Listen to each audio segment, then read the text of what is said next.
So there were a woman in the hospital giving birth. She lost consciousness, and she actually went into a coma. By the way, this is just a joke, so I don't want anyone to say, oh my God, who did this happen to? Like, I don't want to give anyone any stress for even a second, even for the sake of a joke. It's not a real person, it didn't happen. Okay. So now I can really lay into it. This woman, she went into a coma for 6 months. Anyways, when she woke up, she found out that she had given birth to twins, a boy and a girl. And the doctors told her that because you were unconscious, your sister named the children for you. She was thinking, oh no, my sister, she's kind of goofy. What did she name my children? So they said, well, she named your daughter Denise. And the woman thinks, oh, Denise, that's a normal enough name. Okay, fine, I can live with that. What'd she name my son? Your sister named your son DeNephew. Oh, really bad. Denise and DeNephew. Denise and DeNephew. Okay. So we're talking about names. We are starting now the second of the 5 books, which is called Shmos. Shmos means names. Ve'ele Shmos b'nei Yisrael haboyim Mitzraymo. These are the names of the Jewish people who came into Egypt. Now, as you probably know, the 5 books of Moses also have titles that they're known by in English. So like Bereshis, we call it Bereshis in the beginning, but in English, comes from the Greek, it's called Genesis. Mm-hmm. So what is Shmos in English? What? Exodus. Now, let me ask you a question. Which name makes more sense? If it's a book that tells the story about how the Jewish people went into Egypt and came back up out of Egypt, so what name makes more sense? Shmos, which means names, or Exodus, which means exit, leaving?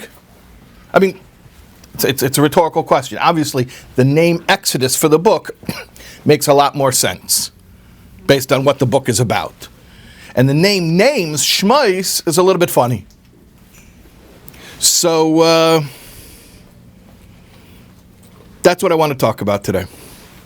Why is the book that's about the Jewish people's descent and subsequent redemption from Egypt called Names?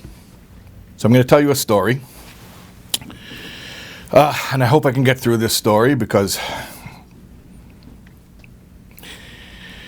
it's a very, very touching story, at least in my opinion. It's a true story. It's a real story. I actually know, and you may know, the family that it happened to. The story was recorded, it was written by Mrs. Yaffe. Shlomo Yaffe is a friend of mine. His mother wrote this story about her younger sister's story as a hidden child during the Holocaust. And her sister is Taub, Yankee Taub, here from Five Towns. That's his mother. So, anyways, here's the story. You may know that the Nazis came to Hungary rather late in the war, and the Jews were relatively safe, for a longer period of time in Hungary than in other places in Europe. A Jewish woman, a young Jewish mother, gave birth to a daughter in Hungary on the eve of the Nazi invasion, occupation. She's in the hospital, and the nurse comes to bring her the baby, and she sort of just roughly tosses the baby at the foot of her bed. And she says, I don't know why we have to deal with these Jewish brats. Within a year's time, Hitler will be here, and there will be no more Jewish children. Why are we wasting time and resources and money for children who are not going to be alive? And the young mother, obviously, she gasped. She was horrified to hear such a thing. Here's her beautiful little daughter, and this cruel nurse is speaking this way. In that moment, she heard a voice another woman's voice saying, there, it's okay, it's okay. She looked over, and the bed next to her was the old farmer's wife. She says, it's okay, don't listen to that mean nurse. Listen, I'll take care of your baby for you. Your baby will live. Give her to me. I never had children. Give your baby to me. And this young mother is horrified. First, the nurse comes in. She's speaking so cruel. Now, the farmer's wife in the bed next to her says, give the baby to me. She says, no, I'm not giving the baby to you. This is my baby. She's a Jewish baby, and she's going to be raised as a Jew. She says, the farmer's wife says, she won't live. She won't survive.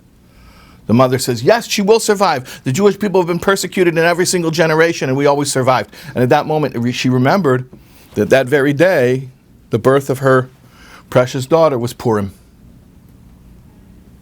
And of course, what did they name their daughter? Esther Malka. Perfect. What other name could you give a Purim baby? A precious little girl born on Purim. Esther Malka. Estherke for short, that's what they called her. They called her Estherke. So, when Estherke was about 2, they left their home. They were herded into a ghetto. Every day the men were forced at gunpoint to go work back-breaking slave labor. Then there were the occasions when groups would be rounded up onto cattle cars. They would leave the ghetto and they wouldn't come back. And life was getting worse and worse for the Jews in Hungary. Finally, when Estherke was 3 years old, on her 3rd birthday, Purim, that was the last happy day that the family had in the ghetto. Her mother made her a special dress, a Purim costume. Of course, who did she dress as for Purim? Esther Malka. She made her a little dress out of a lace curtain. She made a crown out of some old wrapping paper and cardboard. And she dressed little Estherke as Esther, the Queen Esther. And her father read the Megillah. And every time they came to the name Esther, the other children would look over at Estherke and smile. And she knew, she was very proud. She was very proud of her name.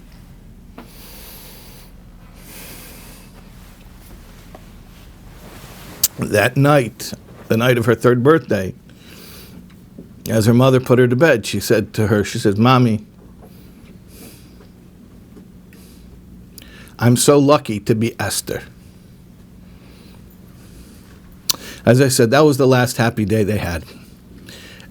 At that point, it was obvious what was happening, and they had to get rid of her. They couldn't keep her there in the ghetto anymore. So they made arrangements. They found a peasant family that lived in some far, far off, remote tiny little village in the middle of some farmland where the Nazis wouldn't even be interested to go look. And they made arrangements that Estherke should be shipped off there. So what happened, there was this young man, handsome young man, blonde hair, blue-eyed, and Estherke's mother spoke to him and said, this is the girl that we spoke about. And he says, okay, I'll wait for you to speak to her. And as the young, handsome, blonde-hair, blue-eyed man is waiting,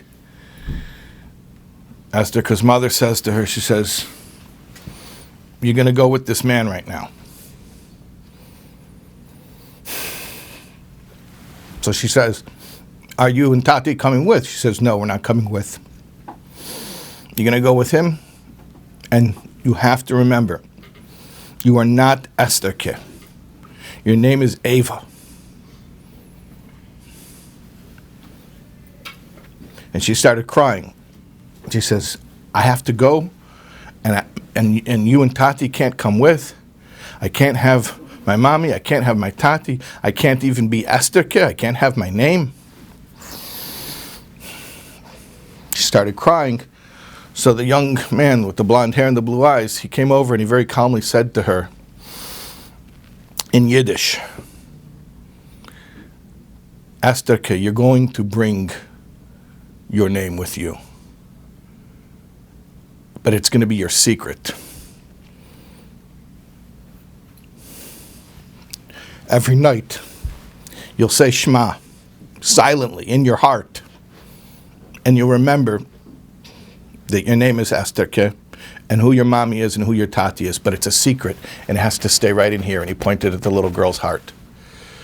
And the little girl says to the young blonde-haired, blue-eyed man speaking fluent Yiddish, do you also have a secret? He says, yeah, I also have a secret. And with that, he took her into the countryside, and she was brought to a peasant family. After the war, there was a complete discombobulation. People couldn't find each other. Transportation was completely cut off. Railroads were not operating. The roads were bombed.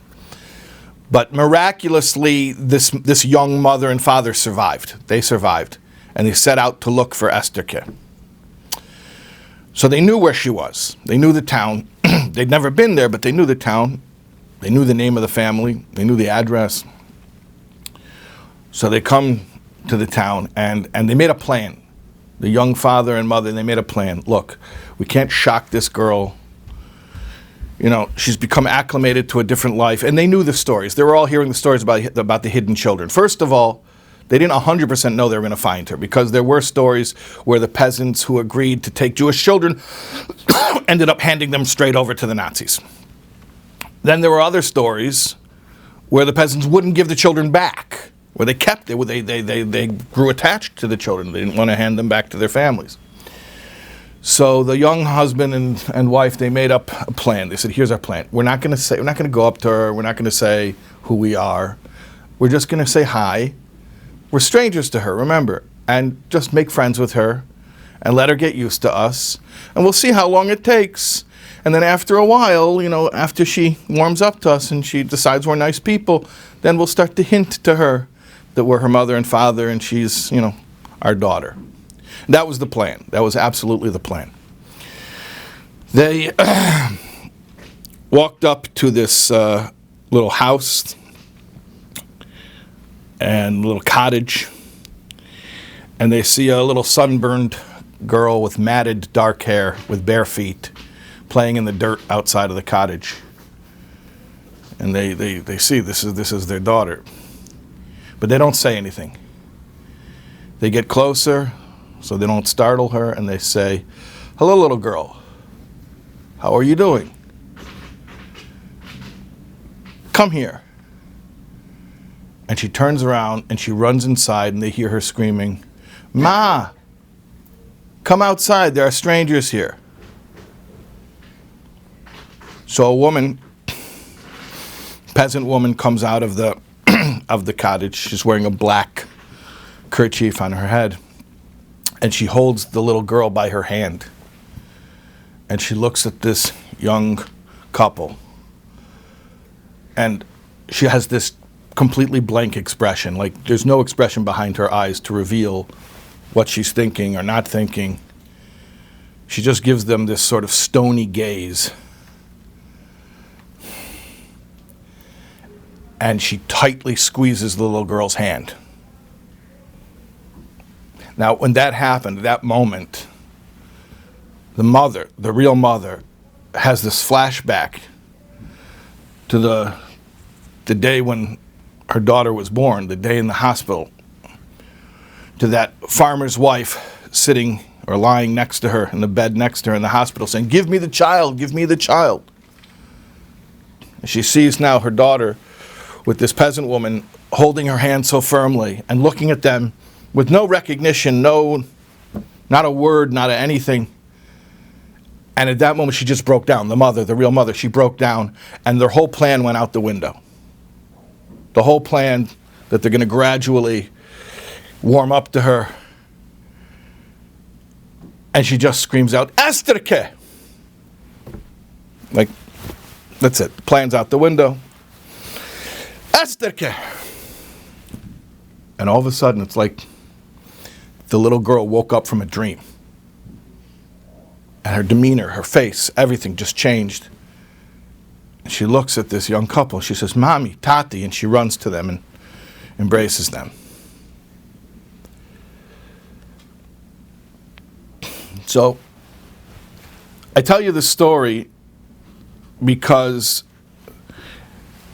I think it illustrates to us the power of a Jewish name, the power of Jewish identity, and how even in a situation where one is in a veritable slumber, that there's a way of calling upon that true identity and reawakening it. That's the power of the Jewish name, which is the Jewish identity. On a little bit of a lighter note, I'll tell you a story that happened in less harrowing times. A story that happened, a little vignette, that happened in the 1980s on Wall Street. In the 80s, there was a big hedge fund guy named Sanford Bernstein. He was managing hundreds of millions of dollars. Big, successful, totally secular Jewish guy. And he was rocking and rolling on Wall Street. And not religious at all, intermarried. And he met a rabbi and he started getting into Judaism, and almost like in spite of himself, he became completely religious. And when he did, he took out a full-page ad in the New York Times, whatever that costed in those days. This is in the middle, this is in the 80s. This is Reagan's economy, the Wall Street in the 80s. And he took out a big full-page ad in the New York Times. With the big letters just said, "Call me Zalman." He's not going by Sanford anymore. His name is Zalman Chaim. Call me Zalman. And he told the whole Wall Street, that's it. So just by using a Jewish name, "Call me Zalman," that said everything that it needed to say. That was the message. A Jewish name speaks volumes, speaks infinity. So now let's return to our question. You remember our original question. We're in the second of the 5 books of Moses. And in English it's called Exodus, which is a very obviously fitting title because it's a book about Exodus. It's a book about the Jews going down into Egypt and coming out. How come in Hebrew it's called Ve'ela Shmos? Now you could say, because that's the first unique word of the first verse. No, it's not just that. It's not happenstance, not convenience, not convention. The book is called Shmos because if you want to know the secret to preserving Jewish identity, even in a Mitzrayim, even in Egypt, even in the darkest exile, you want to know the secret? Shmos. Ve'ela Shmos b'nei Yisrael. These are the names of the Jews. These are the Jewish names. That as long as the Jews had their identity, they would be able to be redeemed. You think about it like this: 210 years the Jews are in exile in Egypt, in a world totally antithetical to their own values. After 210 years, how can we expect there to even be a Jewish people left to redeem? Okay, God comes, he wants to send his Redeemer, sending Moses to take the Jews out. Well, how do we know there even are any more Jews? Assimilation can take place very rapidly. Over 2 centuries. And yet the secret is, Ve'ela Shmos b'nei Yisrael. They had their names. Let me bring it down a little bit. When we want to reach out to a Jew, when we want to wake up a Jew, what do? We don't tell the Jew how important Judaism is. We don't sell the Jew on the importance of mitzvahs. We tell the Jew how Jewish he is. Which is partially why I think so many, it's just a fact, so many thousands, tens of thousands of Jews in our generation have returned to Jewish observance based on a question, excuse me, sir, or excuse me, ma'am, are you Jewish? I remember when I was a yeshiva bacher, Friday afternoons they would close up the yeshiva and I would go stand out in front of Columbia University, in between Columbia and JTS. That was my spot. And for a couple of hours every Erev Shabbos, I'd stand with my tefillin and with the tea lights, the Shabbos candles, and the Shabbos candle lighting guys. Excuse me, sir, excuse me, ma'am, are you Jewish? Are you Jewish? Who are you? You know, there's an expression, it's not what you know, it's who you know. That's exactly true when it comes to Judaism. It's not what you know, it's who you know. Or maybe we should put it more like this. It's knowing who you are. As long as the Jew knows who he or she is, everything's going to be okay. And therefore, if I were to ask you, what's the most important concept in Judaism? What's the most important idea? Not philosophically, what's the biggest idea? I'm saying, practically speaking, what is the one idea that must be preserved before all else? Is it monotheism? Is it the divinity of the Torah? Is it the coming of the Messianic era? And I would say all of these are indispensable to Judaism. You don't have Judaism without any of these ideas. You need all of these ideas for Judaism. But you know what? If there are no Jews, what's going to be with Judaism? That's to preserve Judaism. But how do you preserve the Jews? The Jews have to know that they're Jews. So the most important idea is Jewish identity. And when Jews have a Jewish self-concept, a Jewish name, then Judaism is preserved. Then Judaism is alive. So that's it. That's our lesson. Ve'ele Shmos b'nei Yisrael haboim Mitzrayma. You have to know who you are. You have to know who your parents are. You know, Yisrael is an acronym to Rosh Tevis. Yud Sin Resh Aleph Lamed. It's not just a reference to Jacob, whose name was also Yisrael or Israel, but it's a reference to all of our fathers and our mothers. Yeah, they're all included in that one name. Because the Yud is Yitzchak and Yankiv. The Sin is Sarah. The Reish is Rivka and Rachel. The Aleph is Avraham. And the Lamed is Leah. So in the word Yisrael, you have all of our holy patriarchs and matriarchs.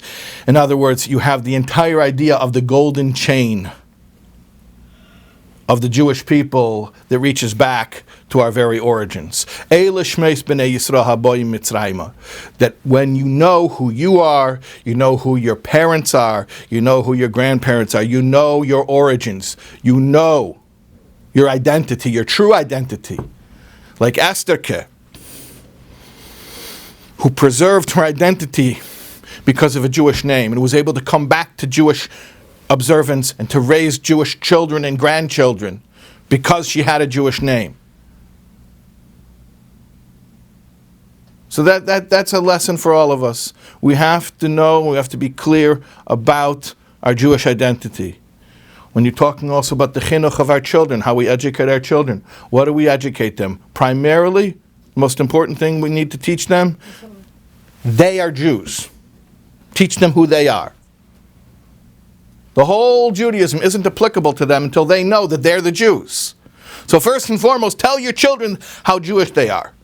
And tell them that it is the essence of who they are. And that their deepest identity, deeper than anything else, is the fact that they are Jews. And that they are children of Abraham, Isaac, and Jacob, and Sarah, and Rebecca, and Rachel, and Leah. And when they have that, then everything else falls into place. And the same with ourselves. In other words, what's your New York Times full-page ad? What's your Call Me Zalman? What's your statement to yourself and to the world that your Jewish identity is the core of who you are? There are many different ways that we look at ourselves, how we describe ourselves. This is my job, maybe. That's one way. This is my my age. This is my nationality. This is something that I'm an expert in. These are all ways of describing ourselves, and we might identify with some of these things to a certain extent or to a larger extent. But our core identity When you get to the bottom of it, who am I? Who am I? Who am I? I am a Jew. I have my Jewish identity. And when that is intact, Shmos b'nei Yisrael, then we can go into a Mitzrayim and we can come back out.